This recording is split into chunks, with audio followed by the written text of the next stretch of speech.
interesante el reportaje.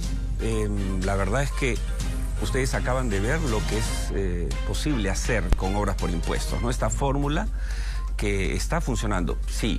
Como siempre hay errores, hay excesos, hay equivocaciones, pero todo hay que mejorarlo. Nosotros preferimos en este programa ver el vaso medio lleno y no medio vacío. Esa es la visión que vamos a tratar de imprimir en las siguientes ediciones de Cara y Sello. Ya está con nosotros el último invitado de esta noche, que no por último es el menos importante, todo lo contrario. Vamos a tener buen tiempo para conversar con César Gutiérrez, expresidente de Petroperú. Bienvenido, César. Buenas noches, Oscar. Gracias por la invitación. Encantado. Los dos temas básicamente por los que te hemos convocado son dos temas que nos preocupan mucho. Uno es el oleoducto norte y dos, el gasoducto sur. Empecemos por el oleoducto norte. El oleoducto norte es la columna vertebral que conduce el petróleo que producimos en la selva, etc. De eso no tenemos que abundar. Pero se rompe. Yo recuerdo que cuando tú eras presidente de Petroperú se dio quizá 1 o 2 incidentes, pero han ido... después entonces, la secuencia viene a partir del 2011. Ya, ¿por qué? ¿Qué pasa? Bueno, hay antigüedad, por supuesto obsolescencia en infraestructura y una desinteligencia con los pobladores de la zona, ¿no? Si contabilizas al 31 de enero de este año, desde el año 2011, han ocurrido 61 eventos. Así es. Eso es un escándalo, claro, en cualquier parte del mundo.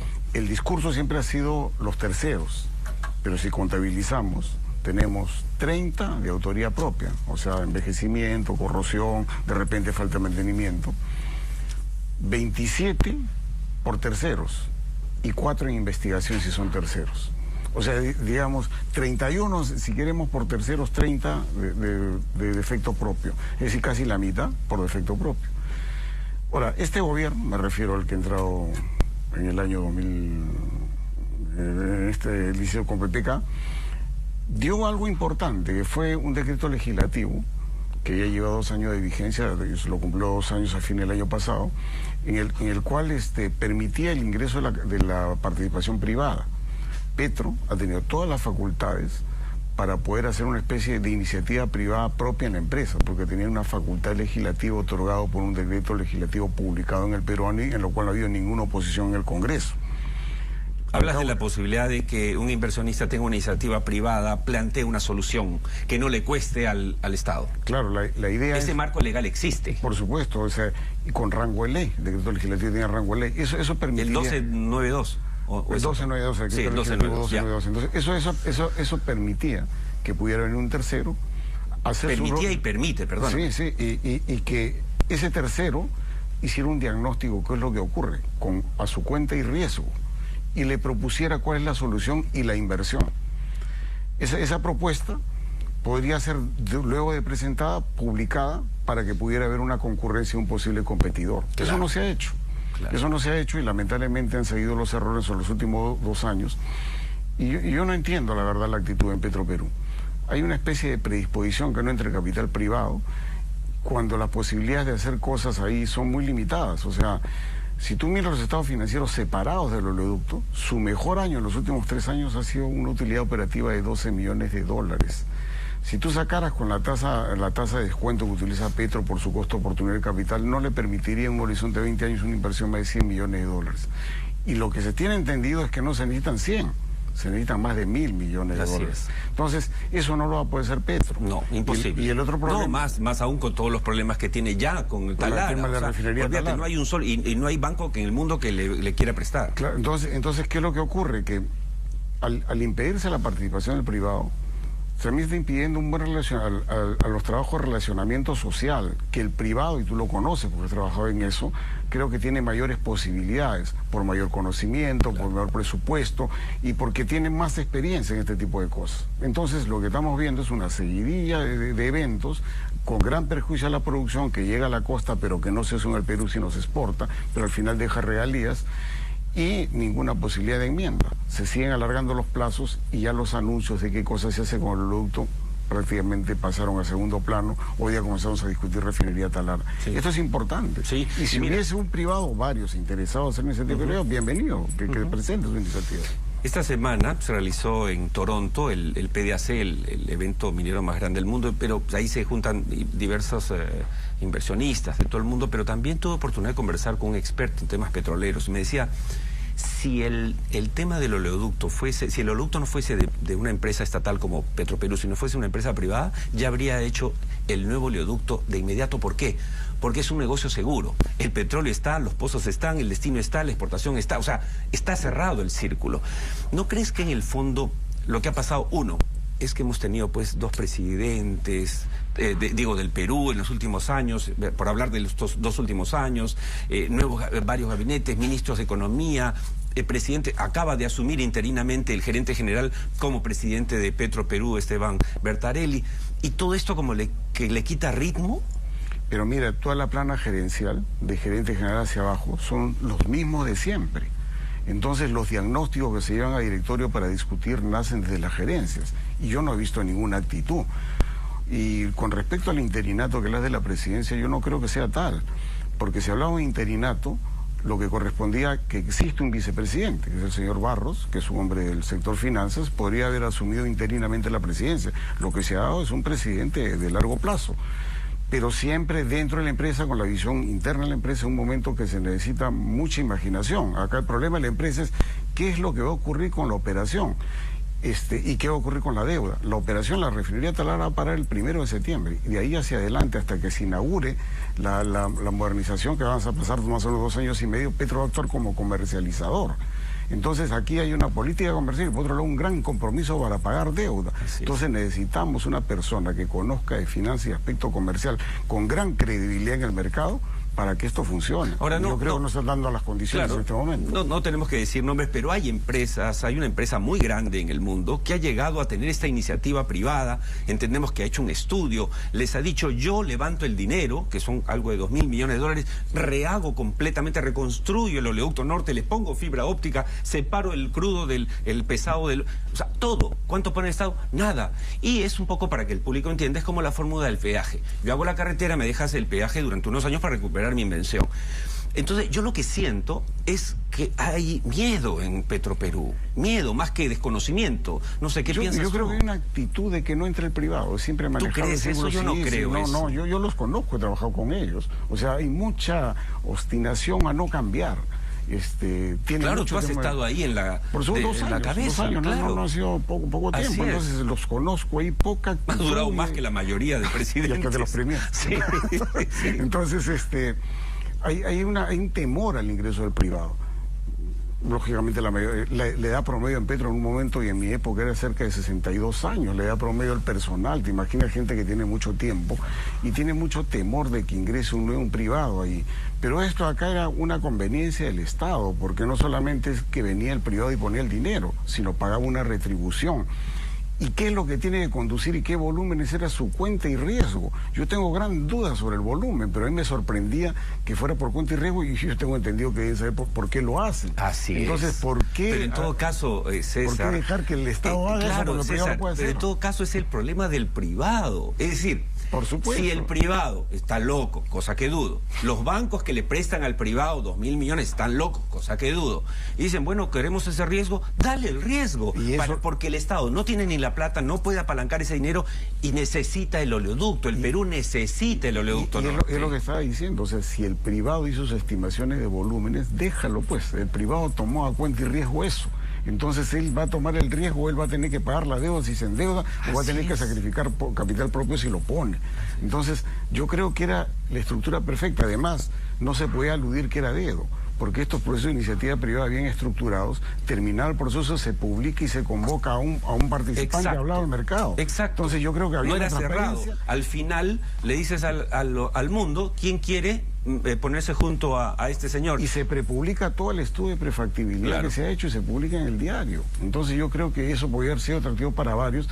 La transparencia de vida había y había ahí la vocación. Yo creo, ojalá que se retome.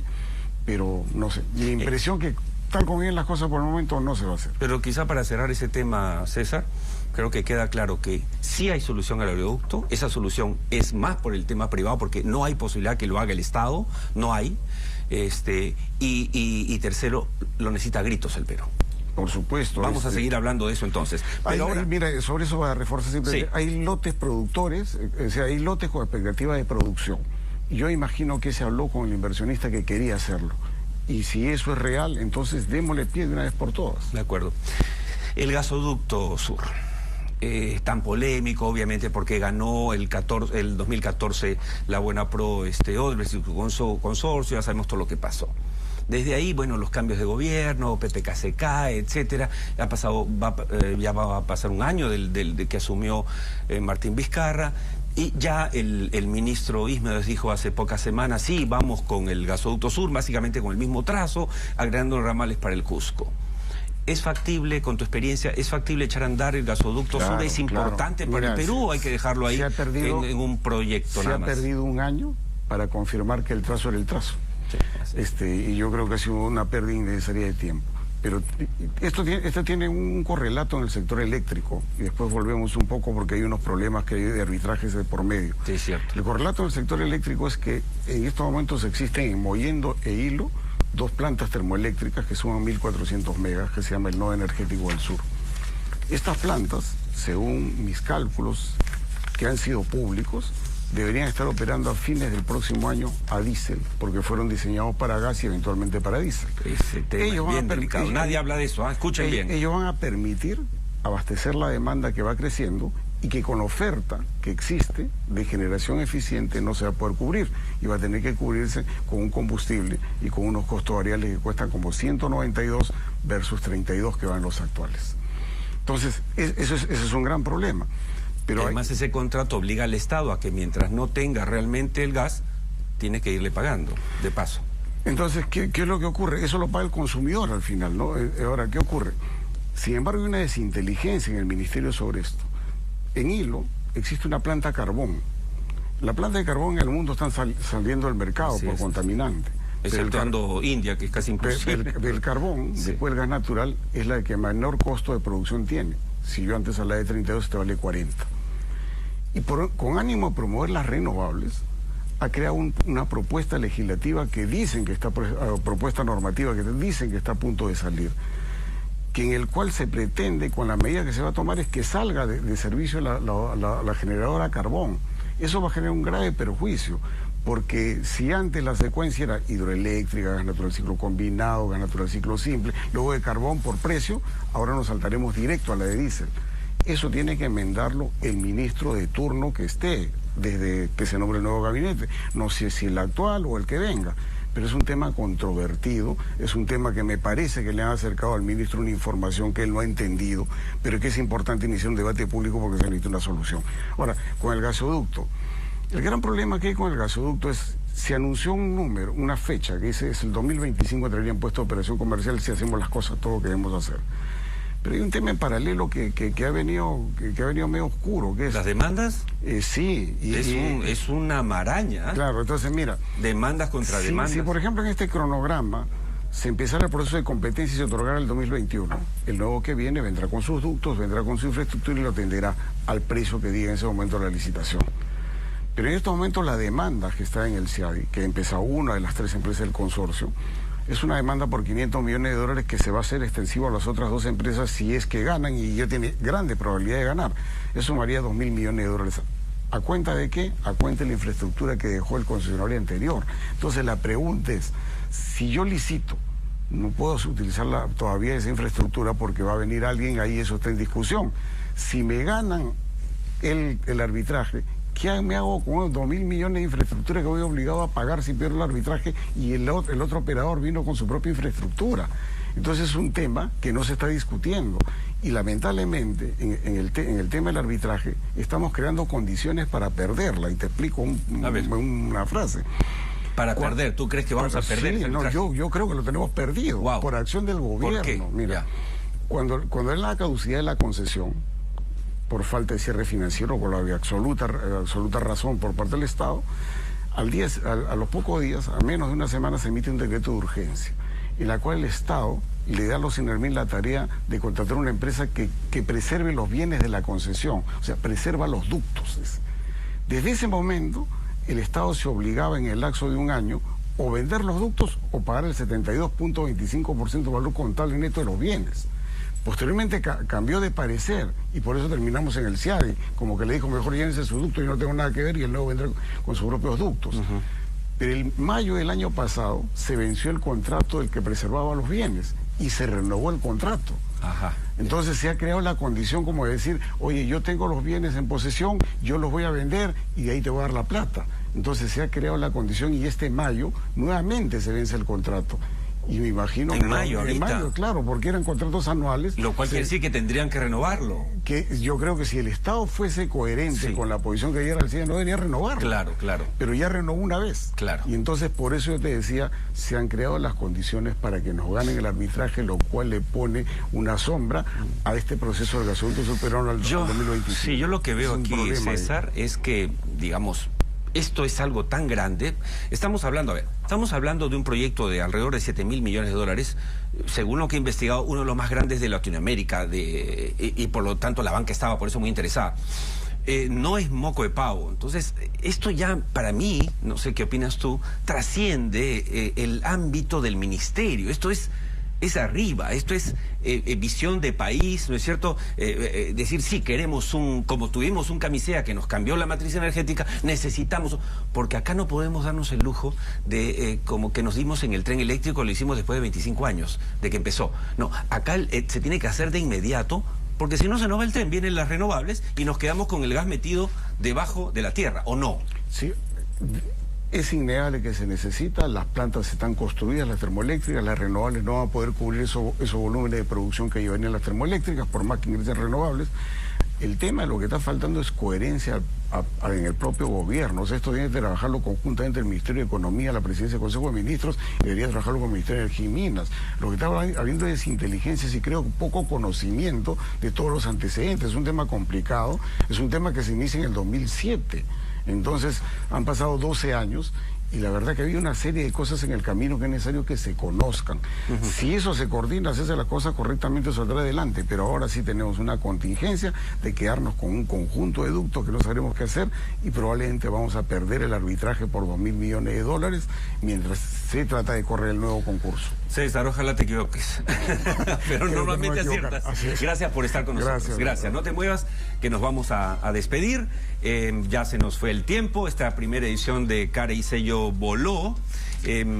Repiten el programa a las 11 de la noche. Quienes quieran volver a ver a nuestros invitados, estos debates, pueden hacerlo. También estamos en ATV Play y ya la próxima semana les anunciamos que vamos a estar en multi-streaming. Ustedes van a poderlo ver en cualquier parte del mundo a través de nuestro canal de YouTube Cara y Sello TV, de nuestro Facebook Cara y Sello TV y nuestro Instagram para que vean que estamos modernizados en Cara y Sello TV. Así es que nada, ahora sí me voy con una frase que siempre vamos a tratar de compartir con ustedes al final del programa. Esta es una frase de Larry Page. Larry Page es el CEO de Google. ¿Qué dice Larry Page? La principal razón por la que las compañías fallan es porque no toman en cuenta el futuro. Amigos, no se olviden de tomar en cuenta el futuro. Nos vemos la próxima semana a las 7 de la noche en esta casa ATV+, y este es su programa Cara y Sello. Muchas gracias. Hasta entonces.